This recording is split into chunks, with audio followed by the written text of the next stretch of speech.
그가 천사보다 훨씬 뛰어남은 그들보다 더욱 아름다운 이름을 기업으로 얻으심이니. 아멘. 4절에는 눈에 확 들어오는 게 뭐냐면 천사라는 이름이 들어오고요. 그 다음에 비교급이 들어옵니다.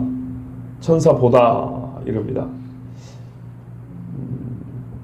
옛날 번역에는 얼마만큼 뛰어남은 이렇게 되어 있습니다. 그런데 지금 우리 번역에는 훨씬 뛰어남은 해가지고 예수님이 이미 천사하고 비교했을 때 아주 차이가 많이 나는 뛰어남을 갖고 있다. 천사보다 훨씬, 그 말도 훨씬입니다.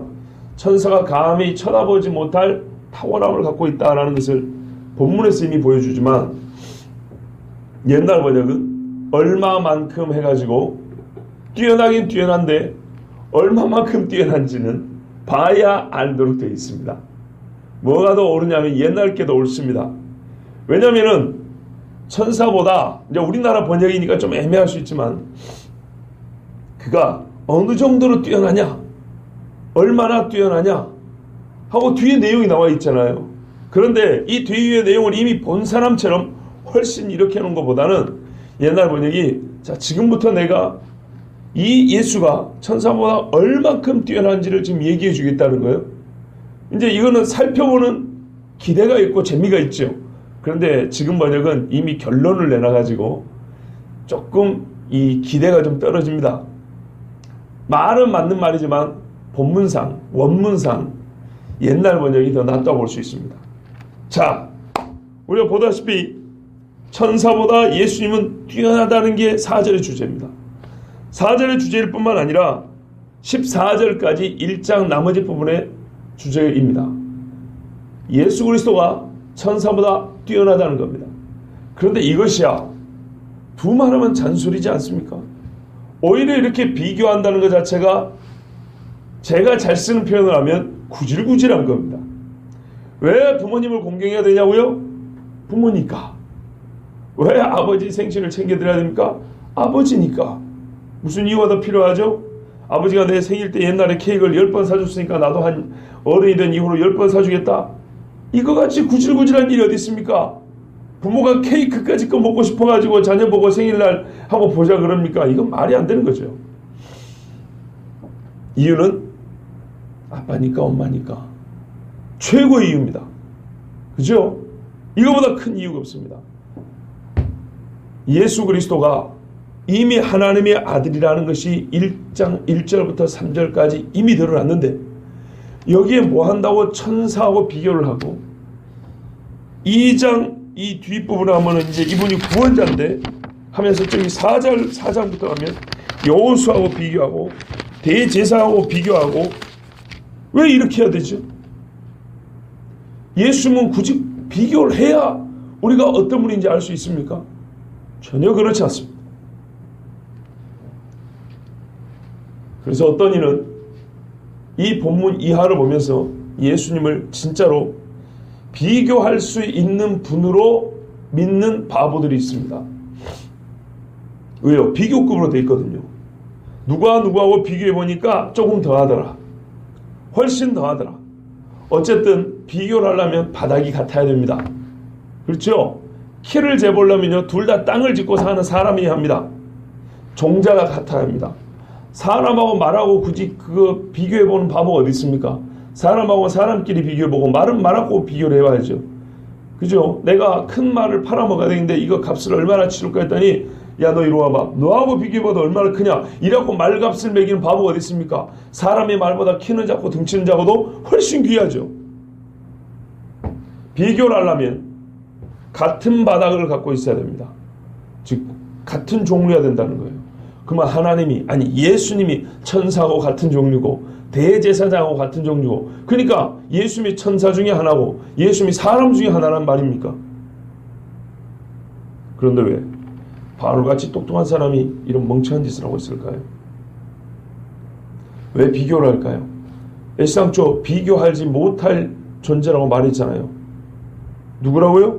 옛날의 선지자들도 하나님의 말씀을 여러 번이나 조금씩 계시할 수밖에 없었는데 이 마지막 때는 하나님께서 완전하고 온전하고 자기 자신을 보여줄 만큼 다 보여주는 계시로 아들을 보내셨다 그랬는데, 그러면서 한다는 소리가 아들과 나는 하나라고. 그죠? 어저께까지 우리가 들은 말씀이 그거죠.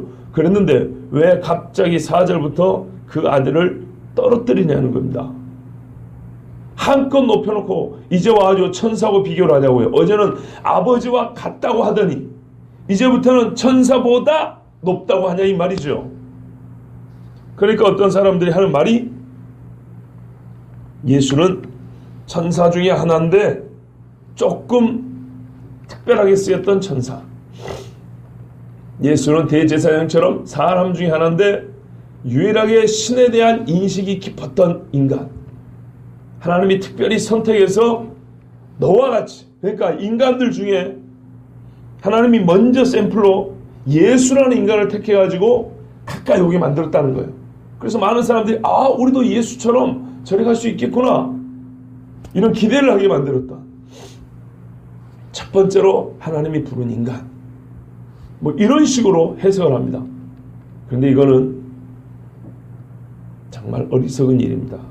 왜냐면요, 여러분, 성경에는 예수님을 완전한 하나님이요 완전한 인간으로 말씀합니다. 그죠? 그런데 이 완전한 하나님이요 완전한 인간으로서 예수님이 완전한 하나님이란 말은 어제 말한 대로 영광의 광채시요 그 본체의 형상이시라. 본체적이고 본질적인 의미에서 하나님이신 예수님과 중보자의 사역 있죠. 그죠? 중보자로 이 땅에 오신 하나님, 중보자적 직무를 갖고 계신 인간으로서 예수님을 구분해야 되는데, 한 인격 안에 완전한 신성, 완전한 하나님으로서의 예수님과 이 땅에 순수하게 중보자적인 피 흘림을 위하여 육신을 입으신 하나님의 아들, 중보자적 직무를 위한 인간이신 하나님의 아들 예수 그리스도가 한 인격 안에 쪼개질 수 없고 분리될 수 없이 하나로 거하시는데, 이분을 설명할 때는 한꺼번에 이거를 두 개 다 설명을 못하고, 한편에서는 영원한 신성을 가지신 하나님으로서 예수님을 설명하고, 또 어쩔 때는 육신을 입어서 이 땅에 피 흘려 죽으시를 중보자적 직무를 갖고 오신 인간 예수님을 설명을 합니다. 이 두 가지를 성경에서는 공히 같이 설명을 하는데, 어쩔 때는 눈에 띄게 지금은 하나님이신 예수님을 설명하는구나, 지금은 육신을 입으신 인간 예수를 설명하는구나, 이게 눈에 띄는 부분이 있는가 하면 이게 거의 눈에 띄지 않고 대부분은 같이 섞여 있습니다. 왜냐하면 분리될 수 없는 두 본성을 갖고 계신 예수님 때문입니다. 한번 볼까요? 우리가 1절에서부터 뭘 봤는지 봐보세요. 2절부터 아들 이야기 있죠. 2절에 아들을 통하여 말씀하셨으니, 이 말씀의 비교 대상은 이미 선지자들입니다. 옛날에는 선지자들을 통하여 말씀했어요. 사람을 통하여. 자, 여기에 통하여 말씀하신 아들은요, 중보자적으로 오신 아들입니다. 그죠? 그 아들이 이 땅에 와서 어제 우리가 결론했죠. 선지자요, 제사장이요, 왕이라고요. 그렇지 않습니까? 이거는 이 아들이 이 땅에 육신을 입고 와서 행하신 일입니다. 육신을 입기 전에 영원부터, 요한복음 1장에 말했던 영원부터 계신 그 하나님이 우리에게 보여주신 게 아니고 이 땅에 오셔가지고 나는 아버지께서 나의 입에 주신 말씀만 전하노라. 그죠? 내가 너에게 전하는 내 것이 아니라 아버지의 것이니라. 자기가 아버지면서 같은 분이면서 왜 이렇게 말씀합니까? 내가 이 땅에는 종된 사역을 위하여 육신을 입고 오셨기 때문에. 여기는 중보자적 직무를 행하는 아들을 얘기한 겁니다. 그런데 그 다음에 와보세요. 만유의 상속자로 세우시고, 이것 역시도 만유의 상속자로 세움을 받은 거예요. 감히 하나님을 누가 세웁니까? 영어 번역에는 지정하시고 임명하시고 이런 거예요. 아니, 누가 하나님 위해서 임명을 한단 말입니까? 당신이 만유의 상속자에 어떻게 임명을 해요? 이건 역시 중보자적 직무로 오신 예수님을 말하는 거예요. 빌립보서 2장이 그렇죠. 그가 자기를 낮추시고 종의 형체를 가지시고 사람의 모양으로 오셔서 죽기까지 복종하셨으니 그를 지극히 높여. 그죠?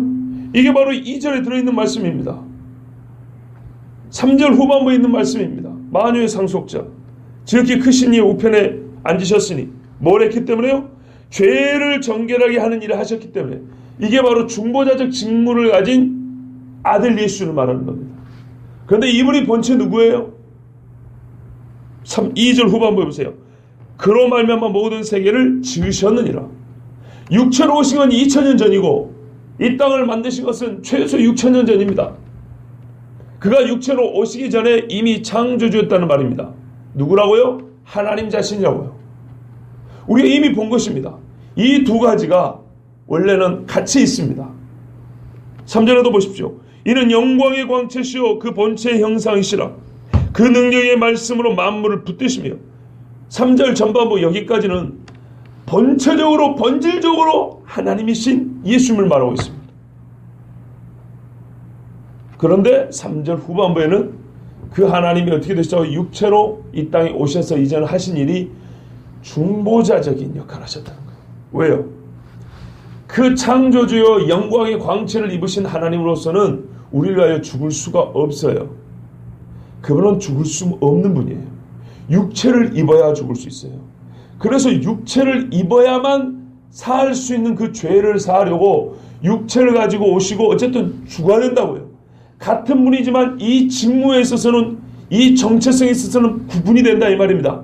그래서 옛날 신학자들은 이걸 확실하게 해서 구분되나 분리되지 않는다 그랬어요. 이것과 저것이 구분이 돼요. 여러분, 구분이라는 말은 어떤 뜻이냐면 우리 한국말도 잘 들어야 되는데요. 구분과 구별은 다릅니다. 한번 옛날에 설명해 드렸어요. 소를 잡았어요. 안심, 등심, 앞다리, 뒷다리, 머리꼬기, 꼬리꼬기 나누죠. 이걸 구분이라 그럽니다. 한 몸통 안에서 이렇게 나누는 것을 구분이라 그러고요. 빨간색 구슬, 노란색 구슬, 파란색 구슬이 있는데 이거를 색깔별로 나누는 것을 구별이라 그럽니다. 차이 아시겠어요? 이것들은 애시당초 달라요.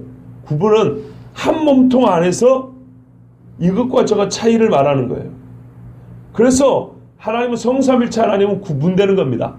한 하나님인데 한 하나님 안에서 제1위격인 성부와 성자와 성령이 이렇게 구분되는 겁니다. 다른 독립적인 그런 인격을 갖고 있는 게 아닙니다. 참 우리 이게 표현이 어려워요. 삼일체는. 그러니까 컵하고 마이크처럼 이렇게 나누는 게 아니라고요. 컵이라고요. 같은 컵. 그래서 성경의 삼위일체 하나님은 구분되나 쪼개지지 않는다고요. 이 예수님을 지금까지 얘기해 주셨어요. 이 아들은 말이죠. 본체상 본질적으로 우리가 성부에게 돌리는 영광과 광채를 그대로 가지고 계신 바로 그분이다.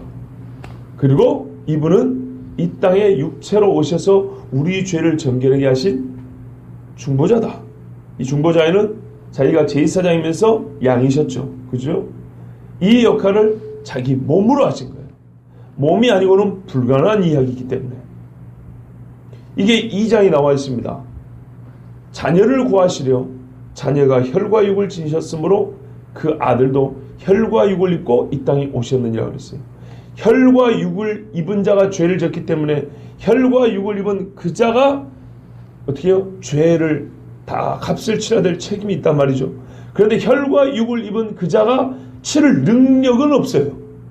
죄값은, 죄책은 자기에게 있는데, 그래서 하나님이 천지를 만드신 하나님이지만은 이 죄값은 반드시 치러야 되겠기에 그것이 하나님이 만든 법이기 때문에 하나님이 혈과 육을 입으셔서 이 땅에 오셔서 인간으로서 죽으셨다 이 말입니다. 그래서 이거를 구분하는 거예요.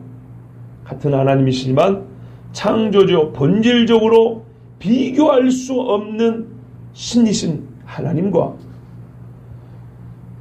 영광과 능력과 존귀함에 있어서 동등하나 우리 사람의 혈과 육을 입은 인간이 지은 죄를 정결하게 하시려고 이 땅에 오신 중보자로서 사람 예수, 이 예수님을 구분하는 거예요. 그런데 이것이 이미 2절, 3절에 자세히 드러나 있고 성경에서는 대체로 이 두 가지를 공이 함께 우리에게 알려줍니다. 왜냐하면 이 두 가지가 다 예수님에 대하여 알아야 할 바이기 때문입니다.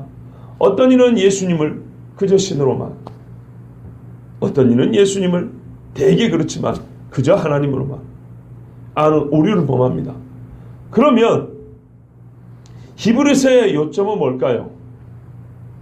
천지만물을 만드시고 지으시고 붙드시는 본질상 하나님이신, 처음부터 그 영광과 존귀를 갖고 계신 거룩하신 하나님으로서의 예수님을 우리에게 알려주고자 하는 것일까요?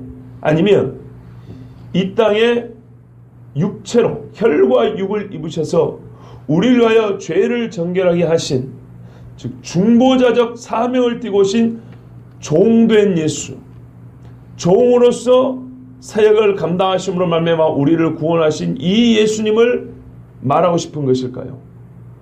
두 분 다 공이 같이 말하고 있지만 주제를 말한다면, 대주제를 말한다면 둘 중에 어느 편을 주제로 삼고 싶은 것일까요? 두 번째입니다. 두 번째. 그래서 비교하는 겁니다. 이제 이 논리를 아시겠죠? 처음부터 영광을 갖고 계신 하나님, 나는 여호와니 이는 내 이름이라. 그죠? 나는 나의 찬송을 다른 사람이 주지 아니하고 내 영광을 다른 이에게 주지 아니한다 그랬어요. 누가 나와 같은가? 누가 여호와와 같은가? 애시당초 비교 불가라는 얘기입니다. 감히 하나님 앞에 누가 비교를 합니까? 그렇죠? 예, 어제도 읽은 거 아닙니까? 그러나 사람이 가까이 가지 못할 빛에 거하시고 그에게만 죽지 아니함이 있고 그에게만 영광이 있고 그에게만 유일한 것들이 있어요. 유일한 모든 것들을 하나님께만 적용을 했는데 어떻게 그 하나님이 비교가 됩니까? 그래서 지금 이렇게 비교하는 것은 불경한 것이 아니고 오히려 육체로 오신 이 예수님, 얼핏 보면 사람의 아들에 불과하고 나사렛 즉 요셉의 아들과 목수의 아들 요셉과 어머니 마리아의 큰 아들에 불과한 이 예수님이 한낱 사람의 아들로 보이지만 사람의 아들로 그치지 아니하고 어떻게 우리의 죄를 정결하게 하는 하나님의 아들로서 종된 사역을 감당한 중보자적 직무를 감당한 예수인가? 그리고 그를 통하여 우리가 얻은 구원에 관하여 이 이야기를 하고 싶은 거예요. 누구에게요? 1차는 히브리 그리스도인들에게. 그들이야말로 이 사실을 제대로 알아야 될 필요가 있지 않습니까? 우리가 지금 마태복음 강의를 수요일 하고 있는데 마태복음에서 제일 문제는 결국에는 복음서에서 제일 문제, 즉 당시 사람들이 제일 문제는 뭐냐면 너는 나를 누구라 하느냐에 대한 질문에 대답을 똑바로 못한다는 겁니다. 다 알기로는, 우리가 알기로는 저의 아비는 목수고 저의 형제들이 우리에게 있지 아니하느냐. 근데 왜 지가 하나님의 아들이라 하느냐? 알지 못합니다. 예수님이 이 땅에 왜 오셨는지를 알지 못하고 그를 십자가에 못 박아놓고 못 박은 예수의 몸에서 떨어지는 핏방울이 뚝뚝 떨어진 걸 보고도 이 예수가 왜 여기서 죽는지 알지를 못합니다. 그러니 세상 그 누구보다도 실제 육체로 오신 예수님을 만나본 그들에게 1차적으로 당신이 만난 예수, 당신이 죽인 예수가 누군지 아느냐? 겉보기는 사람과 같지. 그러나 그는 본질상 하나님이셨고 그리고 겉보기는 사람 같지만 그의 겉보기하고는 달리 그분은 우리의 죄를 정결하게 오셔서 높은 보좌 위에 계신 하나님의 아들이다. 이거를 가르쳐 주는 겁니다.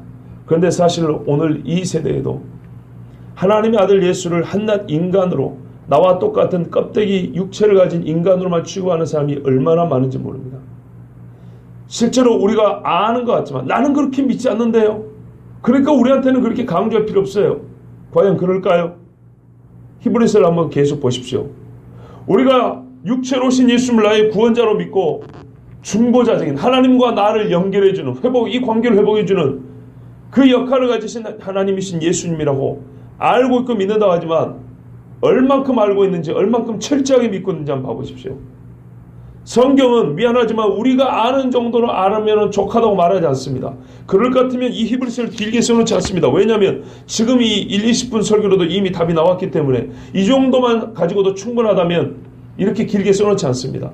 이 정도 얘기를 하려면 말씀 그대로 3절까지면 족합니다. 그런데 왜 굳이 신뢰를 들어서 천사 이야기하고 여호수아 이야기하고 대지선의 아론 이야기하고 실제 하면 멜기세덱까지 이야기를 합니까? 그 정도까지가 필요하기 때문입니다. 예전에 선지자들을 통해서는 그까지는 말을 안 해줬지만 이제 아들을 통해서는 거기까지 말씀을 해줘야 될 필요가 있고, 아들이 왔기 때문에 그 정도로 이제 설명할 수 있는 길이 열린 거예요. 아들이 오기 전까지는 아무리 여기까지 우리에게 전하고 싶고 하나님이 계시해주고 싶어도 아들을 통하지 않고는 말할 수 없었기 때문에 말을 못 해줬어요. 그런데 아들이 왔기 때문에 이제는 말씀해 준 거예요. 그러므로 이미 우리가 신으로서의 하나님, 즉 하나님으로서의 예수님을 알고 육체로 오셔서 중보자적인 역할을 완전하게 행하신 예수님을 안다 하여도 다시 들어야 하고 보다 분명하게 들어야 되고 절대 흔들리지 않게 확실하게 알고 믿어야 되기 때문에 이 말씀을 주신 겁니다. 이미 히브리서는 예수를 믿는 자들이 준 것이고, 우리가 알다시피 복음의 정수를 하면 로마서도 로마 황제 지배 아래서 예수를 어렵게 그러나 철저하게 믿는 자들에게 주신 말씀이라는 걸 알아야 됩니다. 그건 기분 나쁘게 들을 것이 아니라 오늘 우리가 가진 믿음을 더 확실하게 하기 때문에 감사해 드려야 할 말씀입니다. 4절을 보십시오. 그래서 그가 천사보다 얼마만큼 뛰어난지, 결론을 말하자면 훨씬 뛰어난데요. 여기서 훨씬이란 비교 불가할 정도입니다. 육체로 오셔가지고 이 땅에 보여주신 그 육체로 만난 예수만 하더라도 천사하고 비교 불가능할 정도예요. 그러면 본체는 어느 정도겠습니까? 천사보다 훨씬 뛰어나면 그들보다 더욱 아름다운 이름을 기업으로 얻으심이니. 우리가 이 4절에서 14절까지 알 수 있는 것은 중보자적 직무를 감당하신 예수님의 뛰어남이지만 동시에 천사에 관하여도 알 수가 있습니다. 천사보다 뛰어나다는 걸 말씀하시려면 천사에 대해서도 말을 해줘야 되지 않겠습니까? 천사는 본래 이런 존재인데 아들은 이런 분이다, 이렇게 해줘야 되겠죠. 성경의 천사에 관하여 여러 군데 설명이 되어 있습니다. 그러나 약간씩 다른 주제를 가지고 약간씩 다른 측면을 얘기를 해줍니다. 그런데 오늘 본문에서부터 14절까지 우리가 예수님을 알면서 더불어서 알게 되는 천사는 결론은 종이라는 말입니다. 종으로서의 천사입니다. 사람에게 종이 아니고 하나님께 종입니다. 그렇죠. 시편에도 보면 하나님께서 그의 천사들을 불같이 부르시며 그의 사자들을 쓰신다 그랬죠. 요한계시를 보면 천사를 활용하는 하나님의 주권이 가장 자세히 드러나 있습니다. 천사가 어떤 존재냐? 하나님의 능력을 이 땅에 현실화시킬 때, 하나님이 말씀하신 이 말씀이 실제로 이 땅에서 뭐 폭풍이 일어나고 불이 던져지기는 현실로 나타나게 하는 그 중간에 도구로 쓰는 존재들이 천사들입니다. 이 말은 천사는 지극히 거룩하다는 얘기입니다. 하나님이 거룩하지 않은 도구를 쓰시지 않습니다. 실제로 천사는 큰 영광을 가지고 있습니다. 우리가 구원받기 전에, 부활하기 전에 우리의 육체의 모습은 천사를 보면 벌벌 떨 정도로 초라한 모습입니다. 우리 죄된 육체는 그래요.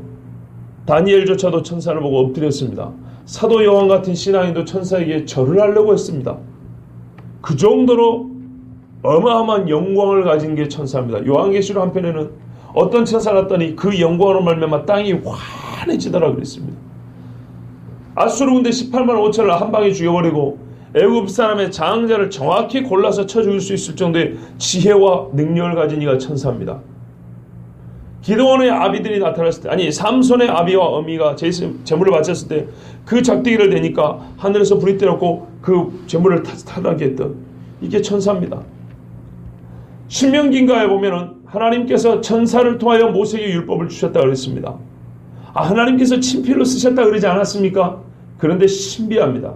모순이 아니고 신비한 겁니다. 하나님은 또한 천사를 통하여 모세에게 율법을 주셨다고 분명히 갈라디아서인가 이렇게 기록이 되어 있어요. 이 율법은 천사를 통하여 너에게 주신 것이라 되어 있습니다. 그러나 우리가 모세 오기에는 하나님밖에 안 보입니다. 천사는 안 보이고. 그러죠. 그만큼 신비하고 거룩하고 능력 있는 존재가 천사입니다. 그러나 그래봤자 하나님 앞에는 종입니다. 그리고 사람을 위하여 이 하나님은 천사를 쓰십니다. 14절에 보시면 모든 천사들은 섬기는 영으로서 구원받을 상속자들을 위하여 섬기라고 보내심이 아니냐 그랬습니다. 당연하다는 얘기입니다. 하나님이 천사들을 이 땅에 보내시고 일을 하라고 하실 때 최종 목적은 구원 얻을 자들을 도우라고. 내가 능력 있어서 천사 이리 와봐 1번 천사 차대기 시키고 2번 천사 청소 이런 거 아닙니다. 어떤 영적으로 능력 있는 자는 얼마나 능력이 많으신지 자기가 천사를 시켜가지고 이것도 하고 저것도 하는 것처럼 말하는 분들이 있는데 절대로 그런 능력자에게는 가지 마세요. 이상한 능력으로 여러분도 부려먹을 수가 있습니다. 성경은 그렇게 말 안 합니다. 부리는 이는 하나님이시고 부리는 목적이 구원 얻을 자들을 섬기도록 구원 얻을 자들이 구원의 길을 벗어나지 않고 바르게 갈 수 있도록 예수님이 겟세마네에서 동산에서 기도할 때 천사들이 나와서 돕더라. 힘을 더하더라. 아멘. 예수님이 광야에서 시험을 당하시고 마귀를 쫓아낼 때 천사들이 와서 수종 들더라. 아멘. 하나님 말씀대로입니다.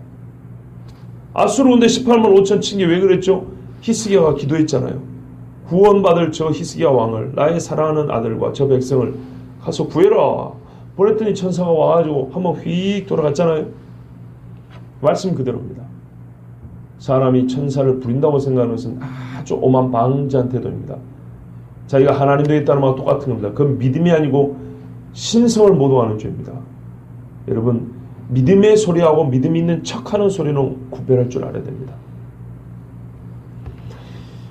천사가 어떤 존재인가를 말씀해 줍니다. 그러면서 이 예수님이 천사보다 얼마나 훌륭한 분인지를 우리는 알 수 있습니다. 어떤 예수요? 중보자적 존재로 오신 예수님. 이 땅에 육체로 보이신 예수님이지만 천사는 육이 아니죠. 영입니다. 그래서 그 능력이 대단합니다. 그러니까 기가 막히는 거예요. 아니 육체로 오였고 나사렛에서 태어난 건 아니지만 어린 시절을 보내면서 조그마하게 큰 걸 내가 봤는데 그 예수가 보이지도 않고 우리가 이스라엘 역사를 다 알거니와 가시나무 떨기에서 모세를 만났던 그 천사 사실 하나님이라 그러셨어요. 그런데 이 신비한 이 뭐랄까요 공존에 대하여 우리가 참 설명이 어렵습니다. 아니 그분과 같다는 얘기야? 그분보다 뛰어나다는 얘기인가? 18만 5천을 쳐 죽인 그 천사보다 뛰어나고 애굽에서 우리를 구원해낸 그날 밤의 그 영광과 능력이 천사보다 더 크다는 얘기인가? 아니 우리가 본 그 꼬마이가 그렇다입니다. 그들보다 더욱 아름다운 이름을 기업으로 얻으시니 여러분 이름은 정체입니다. 이스라엘 사람들 있어서 요즘 사람들은 좀 약하지만 옛날에 우리나라만 하더라도 이름 지을 때 대충 짓지 않죠. 그죠? 마치 이름 지어놓으면 그 인생이 다 그렇게 펼 줄 알고 기대를 하고 짓죠. 그러나 대부분은 그렇게 못 삽니다. 이름 중에 안 좋은 이름은 거의 없어도 삶 중에 안 좋은 사람들은 상당히 많습니다. 개 중에 몇 사람이 이름대로 삽니다. 개 중에 몇 사람. 그러면 봐라. 사람이 이름대로 된다고. 그러나 실제로 통계적으로 보면 이름대로 되는 사람은 별로 없어요. 저는 이름대로 되어가고 있다고 봅니다. 제 이름이 어진벼슬입니다. 즉 어진 관리 좀 더 낮춰서 말하면 어진 종이라는 뜻입니다. 그렇죠? 왕에게는 종이죠. 관리가. 저희 아버지가 목회한다 그러니까는 세상의 어진 관리가 되라고 지어놨더니 하나님께서 하나님 자신의 어진 종이 되기를 원하셨나 보다 이렇게 말씀하셨어요. 이야 해석이 참 좋아요. 그래서 그 해석을 받아들이기로 했어요. 하나님 앞에 어진 종이 되어야지. 하나님 나라의 어진 종이 되어야지. 뭐 그렇게 되어가고 있는 것처럼 보이는데 어떠실지 모르겠어요. 그만큼 어려운 이야기입니다. 이름대로 된다는 게. 그런데 이 예수님은 하나님의 아들 우리의 중보자 대제사장의 이름 지극히 높으신 그 이름을 기업을 얻었어요. 다른 게 아니고 이름을 얻으셨어요. 이름을. 근데 그 이름에 합당한 영광을 얻었다는 말입니다. 그죠? 이름은 그냥 알맹이 없이 주어지는 게 아닙니다. 우리는 그렇게 그냥 기분 좋게 지을지 모르지만 여기서 말하는 성경이 말하는 이름은 그 본체 자체입니다. 당신의 이름을 무엇이라 하리까? 나는 여호와니 스스로 있다 그랬습니다. 이것이 하나님의 옳은 이름입니다. 그리고 하나님께서는 새로운 정체성을 부여할 때 항상 이름을 주셨습니다. 아브라함이라 할 것이 아니고 아브라함이라 할 것이고 사레라 하지 말고 사라라 하라 그랬어요. 너는 지금부터 야곱이라 부르지 않냐고 이스라엘이라 부르리니. 그렇지요. 자, 이 이름 누가 주시죠? 하나님이 주십니다. 그럼 하나님이 주실 때는 이름은 항상 새로운 정체성과 같이 주고 정확히 일치합니다. 이 이름을 누가 얻었냐면 천사가 얻은 것이 아니고 예수님 하나님의 아들이 얻었습니다. 왜냐면요, 실제로 그 정체성과 맞기 때문입니다. 천사는 하늘의 종으로서의 삶을 살고 있고 그 정체성을 갖고 있습니다. 그래서 천사라 그럽니다. 한자 번역이지만 아들은 아들로서의 정체성을 가지고 있고 아들로서의 삶을 살았기 때문에 아들이라 그럽니다. 그런데 목사요, 아들은 이름이 아니지 않소? 그렇죠. 그 이름 예수 임마누엘이라 하라. 아들을 낳으리니 이름을 임마누엘이라 하라. 그리고 예수라 부르라 그랬죠. 그죠? 예수, 예수아. 무슨 말입니까? 여호와가 우리의 구원이시다. 여호와 우리의 구원이시다. 동시에 이는 하나님이 우리와 함께 하십니다. 하나님이 우리와 함께 구원할 수 있어요. 이 이름을 누구한테 붙여야 되겠습니까? 천사 중에 제일 천사에게 붙일까요? 사람 중에 순교자들 중에 한 사람 골라서 이름을 붙여줄까요? 아니죠.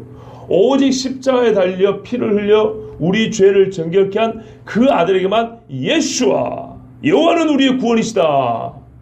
이 정체성, 이 사실을 예수님 외에 누가 정확하게 우리에게 보여주었습니까? 그리고 이 이름을 가진 이 중에 다른 이는 다 예표였지만 실제로 이 예수아라는 이름을 가진 이 중에 진짜로 하나님이 우리를 구원하시는 그 일의 도구로 쓰임을 받았고 그 구원 자체이신 분이 누구입니까? 바로 나사렛 예수밖에 없습니다. 이 이름을 하나님께서 친히 부여줬습니다. 재밌습니다. 여호수아란 말이 같은 뜻이지만 이거는 그 애비가 붙여준 이름이요. 이 예수라고 하라. 이거는 하나님께서 그 종 천사들을 통하여 붙여준 이름입니다. 천사 나에게 준 게 아니고 나보고 하나님이 너는 가서 예수라는 이름을 알려주고 와라 그랬어요. 그래서 그 조그만 아들에게 천사보다 뛰어난 이름 예수아라. 여호와가 구원하신다는 이름을 붙여줬고 실제로 나사렛 예수는 그렇게 사셨습니다. 그래서 그 존귀한 이름을 얻으셨고 존귀한 이름을 가지고 하늘에 오르셔서 하나님 보호자 우편에 앉아 계신다고 그랬어요. 대제사장은 절대로 앉는 자리가 없지만 영광을 얻을 수도 없고 그의 직무가 절대로 끊어질 수 없는 뭡니까? 끝날 수 없는 미완성의 사역을 계속했지만 예수 그리스도는 그 이름대로 사역을 완성하시고 영광을 얻으셨습니다. 그러니 감히 어찌 천사고 비교할 수 있겠습니까? 이 예수님을 하나님께서는 가르쳐 주시고 우리에게 말씀하고 싶어 합니다. 누가요? 하나님이 이 예수님에 대해 우리에게 이토록 알려주고 싶어요. 그렇다면 우리는 하나님 마음처럼 정말 이 예수님을 듣기를 사모해야 될 것입니다. 세상의 어떤 이름보다 어떤 이의 삶보다 예수의 이름, 예수님의 사역, 이 이야기는 우리가 평생 들어도 부족하여 또 듣고 반복하여 들으므로 하나님께 영광이요 우리가 받은 구원은 더욱 확실해 나가야 될 비교할 수 없는 이름입니다. 기도하겠습니다.